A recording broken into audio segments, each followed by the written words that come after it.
welcome on 360 Sport on Trust TV. I am Adeni Ajishafe. Well, we just have to look at basketball first as our first story because it's trending that Nigerian D Tigers are still ranked #1 in Africa and 22 in the world. As right now, the latest FIBA ranking coming in, the Nigerian D Tigers are #1 here. We just have to celebrate them. They are the continental champions because they are standing top ahead of other countries. Tunisia, you have Angola, Senegal, and Cote d'Ivoire in that pecking order. In Africa, you just have to talk about Nigerian D Tigers. They are really one of the forces to be reckoned with. 22 in the world, first in Africa. That's how it is coming from FIBA, the FIBA ranking that just was being released. And that's a good one for them. Also to let you know that our ladies too are top here in Africa. We just have to appreciate what the basketballers are doing. Despite the crisis, despite issue here and there concerning that sport, they are not giving up. They are always there to make Nigeria as their country #1. Good one, celebrating Nigerian D Tigers and also the ladies too for what they've done in the world of basketball as a sport. Joining me to talk sport is Abdullahi Kabir. Good to have you, Kabir. Good to be here once again. Okay, let's quickly look at matches that will be coming up. We start from that's La Liga fixture that will be coming up this today. Well, matches will be coming up in France and also in Spain. Atletico Madrid at the Wanda Metropolitano against Cadiz. They will play that game there. And this is a game that, well, you expect Madrid to win. If you look at it, you just want to give it to them because, one, they are at home, two, they are stronger compared to Cadiz. But football can just be so dicey. That's true. You never know with football. Very unpredictable. But yeah, Atletico Madrid, they should win that match, to be fair. In preparation, obviously, they're going to face Man U. They're traveling to Old Trafford next in the Champions League. So this is the final preparation. So they need to win this game. And as well, they're competing for top 4 in La Liga. So they don't want to go behind Barcelona and Betis. So they should win this game. Yeah, I think there's huge need for them to win this match. Diego Simeone, we know that that's been a coach that, well, I would say he knows his onions. Very, I don't want to use the word stubborn, but at least he's been very consistent in holding back for Atletico Madrid. He has really turned things around since he moved there, and a lot of news surrounding him, maybe moving or not, or thereabout, but he has been very consistent in at least promoting teams over there at the Wanda Metropolitano. Yeah, Diego Simeone has been there for a long time. I think since 2012, 10 years in the club.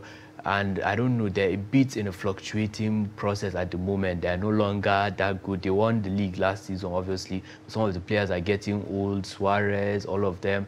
And they're a bit inconsistent. So it's like he's lost his way a bit. So maybe it's time for him to move on, try somewhere else, a new challenge, to challenge himself somewhere. Maybe the EPL, you never know, all the situation, maybe Manchester United. But yeah, I feel like maybe his time, the circle, is ending at Atletico Madrid. He's done his best there, to be fair. He's taking them to a final, won the league twice, so there's nothing else remaining now. It's just painful that I couldn't score the Champions League. It got so close. Twice to Real Madrid, honestly, so close. Once, they was a minute away from winning. Ramos scored that last-minute header.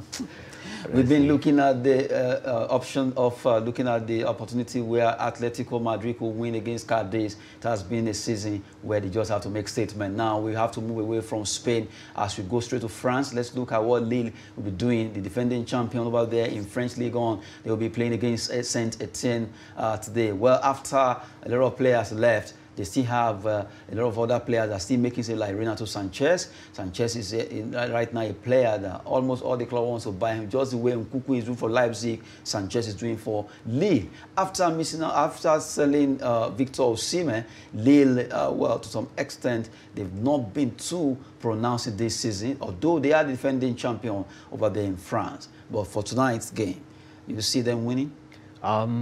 Lille have been very inconsistent this season. Obviously, they're the defending champions, like you said, but they're a bit inconsistent, so you can't say they might end up losing. But yeah, like you said, Renato Sanchez, one of their best players, has been spoken about since he was young. You remember him, Euro 2016 with Portugal. He was one of their best young players in that tournament. And they have a good striker as well, Jonathan David from Canada. He's a Canadian striker. He's a very good player. I think Arsenal were looking at signing him or something in the summer. So Lille, you can't really rely on them this season. They're very inconsistent. So maybe they might draw. Okay, you are seeing a draw in that game. Yeah, probably 1-1 draw, 2-2 draw, something like that. So great to see that. Just looking at the game coming up in the La Liga and also not forgetting the French League One. Now let's look at the Nigerian. A lady footballer who has really done well for herself, winning African footballer, winning everything we're talking about in football. But right now, she has at least signed a new contract with Barcelona Femenico. Asisat Oshoala. The lady is really smiling right now because she has been offered an extra 2 years to her deal. She joined our club on loan, and later that loan was made permanent in 2019, and since then she has been scoring a lot of goals for Barcelona Femenico. To let you know that Asisat Oshoala has scored 80 goals. 80 goals from 101 matches. That's a very good giant stride coming from the Nigerian. 80 from 101 matches. That shows that she has been so consistent. And now, Joan Laporta, president of Barcelona, they decided to offer her extra 2 years deal that will be seeing her staying there till 2024. Good one for Asisat Oshoala. Wow, no, I'm so happy for her. Like, congrats to her, obviously playing for Barcelona, a top European club. Wow, 80 goals in 100 or something matches. That's more than a goal every other game. Like, that ratio is very good. Like, some elite level strikers don't have that. But yeah, it's so great to see. Like, once our women, like, given the opportunity, like, perform at a big club like Barcelona, and she's delivering from a loan spell, they've given her a permanent deal, and they've extended it. That shows the progress that she has made. So, honestly, very happy for her. Nigerian football and women's football as well. That shows that they're producing top talent.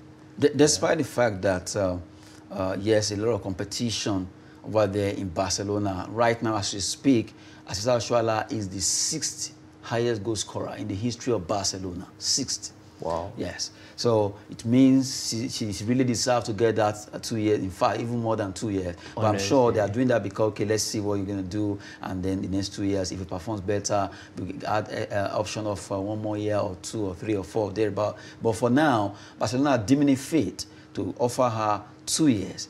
That means they value her. That means they know what she's adding to that particular club. For her to become the 6th highest goal scorer for Barcelona Femenico and scoring 80 goals in 101 matches. If we want to calculate it mathematically, ratio, a goal per match, you see that, in fact, she has really gone higher. Because if you look at 80 versus 101, that means it's just in 21 matches that she didn't score. Yeah. If you want to rate it just one game per goal. Honestly, that's incredible. That's very commendable. Like, how many years has she been there for? That already she's number 6. So that means if she stays there longer, she can. 2019, 2020, 2021, and 2022. And she came on loan before the loan was made permanent.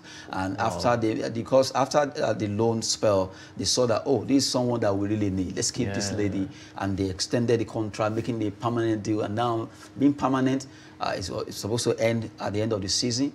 And they don't want to wait end of the season. It's better for them to up the game. And that's why they are offering her that amount of contract. 2-year deal. Good one. Laporta, they're smiling there, appreciating what the lady has done for that club. And you look at the fact that in La Liga, talking about the women's league now, a lot of Nigerians now coming in.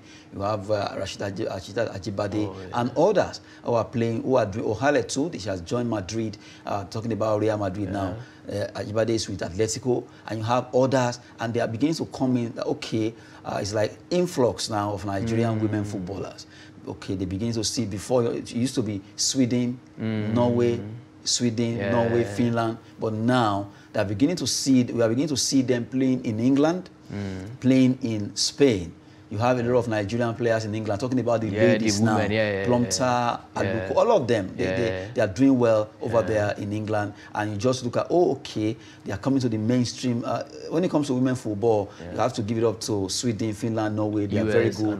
US. But a lot of Nigerians are now shifting to Spain, England, and all of that. Yeah, like they're recognizing. And also France. Yeah, France as well. Yeah, they're recognizing the talent. Like, obviously, Nigerian women's football is very talented. They've won so many trophies. They've done so well in tournaments. It's sad to see, because a few weeks ago we were discussing how they were being treated at the airport here in Abuja, like about the whole COVID thing. But look at like top European clubs. They're valuing them. They're giving them contracts, offering them opportunities. So if we're not careful, if we don't treat them well, we might lose them. They might decide to represent some other country. Maybe they will spend some years there and earn citizenship. So it's great to see Nigerian women's football really developing and showing their talents abroad at the highest level, the biggest stages. A club like Barcelona, to play there, to earn a new contract is not easy at all. So that's great to see that. That's a good one there. We've been looking at Assistant Oshoala's performance over there in Barcelona. 80 goals in 101 matches is not a fluke. That shows that really she's been appreciated. She has been offered extra 2 years deal by the hierarchy of Barcelona Femenico, celebrating the Nigerian lady there. And to let you know, she is the 6th highest goal scorer in the history of Barcelona. Hopefully she can continue to bang in more goals. And who knows, maybe she can close the gap to become top of that particular order of goal scoring for Barcelona. Now, we've been talking concerning that. Now, let's talk about the club, Chelsea. We've been talking about Chelsea. Even in the morning, we talk about Chelsea. But this time around, well, that could be hope. Because as we speak right now, the Chelsea management are really talking to see how they can make sure things go well. Despite Carragher, Jimmy Carragher telling Manchester United to poach Thomas Tuchel from Chelsea. He is their coach. He wants him to move away from Man U. He wants him to join, from Chelsea rather, to join Man U to take the place of Ralf Rangnick. But you look at the fact that as we speak, as he's wishing that Tuchel should come, well, so Chelsea are also talking with the management of talking about the house now, and also the management of Chelsea, trying to reach an agreement to see how they can sort things out. So poaching Tuchel away from Man U, from Chelsea to Man U may not work out. Yeah, you know, Jamie Carragher, maybe he's looking at all the uncertainty. It's very controversial with his statements. Controversial. And, you know, obviously, former Liverpool legend, so maybe he's trying to poke fun at Man United or Chelsea. But really, he actually meant it. He meant it. Yeah, he meant it. But obviously, given the uncertainty like happening at Chelsea at the moment, with the ownership, with the management, with the sponsors, so you never know. Someone like Tuchel is a top manager, proven Champions League winner. Like, so many big clubs will be looking at his services. So if this guy is available, why not go and get him? Like, they can offer him a good deal. It's a project there at Manchester United, so he can go there and fix the team. Like, you see what he did at Chelsea last year. Who would have believed? From Lampard, who was struggling, this guy just came in a few months, everything, just fixed everything with the old players, everything. He's won the Champions League in his first season, and this season, even though they're not winning, they might not win the league, they're still doing quite well. They're still third, they're still in the Champions League. They won their first leg, so they're almost certainly in the quarterfinals. So yeah, if you never know, Chelsea's misfortune, you can just use that to your advantage, pick up their manager, maybe a few of their players, and if they don't sort themselves out. Now, still talking on Chelsea, I think this matter, well, despite the fact that it's a big crisis involving Chelsea, the fans, a lot of news. That was one that came out yesterday, like a Ghanaian billionaire or two me wants to buy. I was just like, oh my goodness, when something's happened, everybody just begins to use that. Well, I'm not saying they cannot, I'm not underrating that he doesn't have the money, but really right now, like we said in the morning, that Nick Candy could be the one to save the club. Maybe, let's see if it's going to work out. But right now, a lot of issues that's surrounding Chelsea's sale, because of the sanctions, and also they are trying to use that to at least see if they can use that to attack one way or the other the oligarchy in Russia. But the issue is more apolitical than even the way it appears, because it's more than it's more than what you can see or what you can say. It's more than meet the eyes, as they say. But really, Chelsea as a club, I believe, they will get out of these muddy waters. I just have that inkling that they will. That thing keeps telling me they will survive. Yeah. They will not go for administration, whatever it is. Either trying to reduce their sanction on sales of tickets or shirts or this or that, all the sponsors backing out. But against all odds, I see that club standing. Yeah, I agree. I agree with you. I think it's more of a temporary thing. Obviously, Chelsea, they're one of the biggest clubs in England. Like, if they are going into administration or something, it will affect the Premier League, the fans they have all over the world, the through the sales of their jerseys, the sales of stadium tickets, all of that, it will affect so many aspects. So even the Premier League, they will think about that. Like, this is one of the biggest clubs. This is one of our biggest like sources of income, advertising. Chelsea, one of the biggest clubs in England, well connected. Like you said, one of their fans wants to buy the club. So I think they should have too much a backing, maybe to have top lawyers that can help them sort this situation out. It's obviously a political issue. Abramovich is linked to Putin. They said he's supplying weapons to them or something. He owns something like that. So maybe they want him to call his friend Putin and tell him, okay, see, I'm put an end to this war. Put an end to this war. Maybe trying to force him. You can see now, like we normally talk about how strong sport is. Now look at this scenario. Someone invested in football, in sport, then there's a particular political crisis in a country, two countries, and then it's affecting sport. That shows you the power that sport actually possesses. Despite all the other properties or assets of Abramovich being actually under sanction right now. But Chelsea is the one that is making the way. Why? Because they know the power that that club is carrying, that sport. Because they know that, okay, a lot of people are united because of that club. Fans all over the world, money moving around even within Chelsea, business. Look at Stamford Bridge. Stamford Bridge now, it has been under rent for years. Now they are looking at, okay, maybe we have to stop this rent. You have to go and build your stadium and all that. So just because of this issue. And then you talk about the issue of jersey sales, tickets sales, all that has been put into halt. Sponsors pulling out. We mentioned them in the morning. And then you look at, okay, what can we do? Although, as we said, they are already talking. Let's see what that talk will actually bring out, the outcome. I believe that against all odds, even though Abramovich may not be able to get that club back one way or the other, you just have to sell it. But that talk will have a head on. They will succeed in seeing, okay, Nikandi, if you cannot afford all the £3 billion, let's see what we can do by having some people joining you instead of allowing Chelsea. Because I know among the Chelsea fans, aside Nick Candy, there are so many well-to-do and also connected in government policies and politics also that, okay, let's speak for this club. This club shouldn't go to administration. This club shouldn't go through all this. If you continue this way, it will affect the club and it will affect a lot of things. Even in England, even in England, are actually pulling the strings. They too will face it. 100%. Because Chelsea and English government money. 100% Premier League revenue coming. The revenue so that comes they will from feel the it league. too. Exactly. But they are not minding that. But really, I believe something will be done. Yeah, I think for now, maybe they're just trying to threaten like Abramovich. Look, we mean business. Like, this is very serious. We're not joking around. If you don't comply, you don't stop the war in Ukraine, this one will seize your assets, freeze everything, freeze your bank account.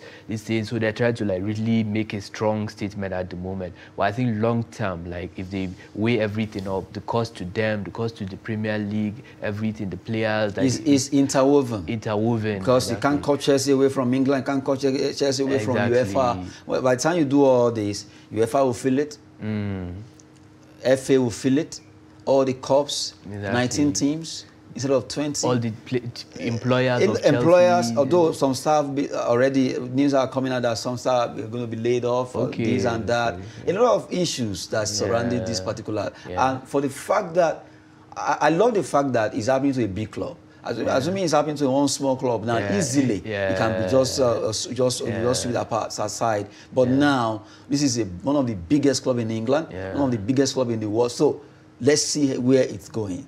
What is going to happen between the hierarchy of Chelsea and the United Kingdom government, and let's see how they can reach agreement concerning that club. Because I know is their cultural heritage, their cultural asset. They too, they know what it takes for Chelsea to go down. Honestly, and if this continues, if Nike should pull out £900 million, will actually bring Chelsea down. They are owing Abramovich about £1.something billion already.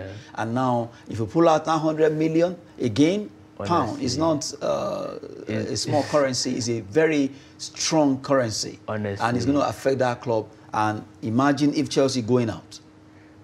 I'll be very harsh, to be fair, because it's a political issue. Again, like mixing sports with politics. It's not like the club have committed any or broken any law or rule. It has to do with their owner and his politics. So I think it would be very harsh if all these things that happen to Chelsea, the sanctions and everything. So I think they should find a way maybe to discuss with the MPs or the lawyers, everything, to find a way to resolve it in a sensible manner instead of all the drastic, maybe you lose their coach, lose this, lose that. I think it's a very harsh situation. I feel for Chelsea at the moment and their fans, obviously, because it's not them. It's not them that are fighting Ukraine or something. It's just unfortunate victims of circumstances.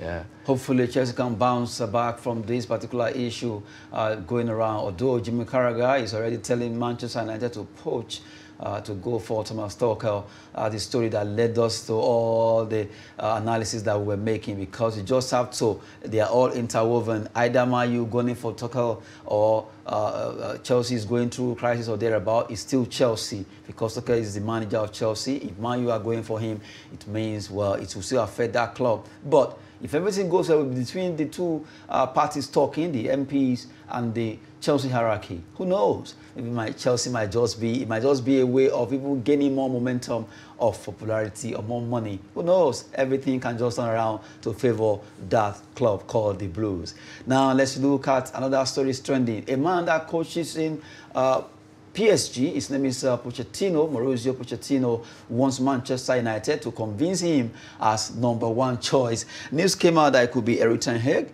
it could be, okay, we're talking about Tuchel, it could be anyone, but right now, they also mention his name. They want to get a coach, a manager that will stand as a full manager, not like Ragnar that's interim. Now, the man is saying, assure me that I'm your #1 choice before I can move to England. Well, Pochettino, I don't know, given what happened a few days ago, the PSG result, will they really want him to be, is he really that hot at the moment? Like, given how they give away that No, maybe because they are looking at his antecedent in EPL with Tottenham Hotspur and all that, or because they are weighing their chances. You know, publicly, the one we know is what we know, but internally, there are so many things that surrounded signing a player or a coach. You understand? So for Erik ten Hag, the man from Netherlands, for Pochettino, for Tuchel and all the even Diego Simeone has been also been mentioned that he should be the one. Right, Roy Keane mentioned that Man, you should go for Diego Simeone. Carragher is saying go for Thomas Tuchel. Pochettino, some other ex-players are on the ground gunning for him. Yeah, I think Gary Neville. Let's take this guy. So it's like all the old stars of Man United. They have their own candidate that they are pushing for. Talk about Pochettino, ten Hag, Simeone, the man, Tuchel, and all of them. And you see each player that have played for Man United, they have interest one way or the other. Yeah, I think it should be probably between Ten Hag and Pochettino. Those are probably the two favorites. Obviously, Ten Hag at Ajax, what a job he has done there. Ajax were in the semi-finals a few years ago. They literally lost some of their best players, De Jong, De Ligt, Van de Beek, who plays at United. They lost so many of them, and he still rebuilt another team, a new set of young players. Look at Sebastian Haller, who was at West Ham. He wasn't doing too well. Ajax is one of the top scorers in the Champions League. So Ten Hag has really done well. He's doing at Ajax at top of their league as well. They will win the league this year, similar to PSG. Pochettino, going to Pochettino now. He's going to win the league at PSG. But he has done it in the EPL. Maybe that's the advantage he has over the other guys. At least he was there, so he knows for years. Exactly, he has been there. He's proved himself in Tottenham, even though he didn't win anything. But he made them competitive, like giving the resources consistently among the top teams. Consistency, like given the resources he had compared to his competitors. And Man City was spending money anyhow. Other teams, Liverpool, Chelsea, United, but still they were still competing year in, year out. Harry Kane, Dele Alli, both financially and also on the pitch, exactly. Dele Alli, Harry Kane, he built a very good team. So Pochettino, if he will go to United, I think he will have a good way. He brings in young players and he does well wherever he has been. So maybe PSG wasn't the right fit for him. Too many big egos, Neymar, Messi. Maybe at United he will be more in control. They will give him, maybe they'll get rid of all the other players, Pogba and the likes, and bring in new young players for him. So I think between Pochettino and Ten Hag, one of them will be the main. But the fact that he's asking if they can convince him to be the first choice. Maybe he's insecure about the position. He's not sure, maybe because given the way because that Ten Hag, they've really mentioned him a lot. So I think maybe they prefer him. You might never know what's going on, but I think it's between them. Even Zidane, actually, they mentioned Zidane, I think, some time ago. And they're looking at, okay, if there's no PSG, Zidane will come in to take over. Okay, then the other way. And who knows, maybe by the time he comes in, he can easily win the Champions League. Yeah. That's the mentality. That's what they want. That's what the PSG hierarchy want. They want Champions League. And if Pochettino is not getting it, well, if he wants to go to Man United, okay, you can leave, but let's get Zidane and let him come, and at least if he can turn things around. So it's been a circle, like a web, concerning all the coaches over there in Europe. We've been talking concerning Pochettino, not forgetting also Jamie Carragher calling for Manchester United to go for Thomas Tuchel. Well, Chelsea are also in talks with the MPs, Member of Parliament, to see if things can work out in their favor of how to sustain that club, who are right now in crisis of sponsorship, of a lot of things. But let's see and have hope that the Blue fans can actually smile. Wonderful time with Abdullahi Kabiru. Good to have you. Great to be here as always. We're doing there. I am Adeni Ajishafe. It's always business and fitness when we talk sport on 360 Sport and Trust TV. Do not forget to follow us on all our social media platforms. Thanks for watching.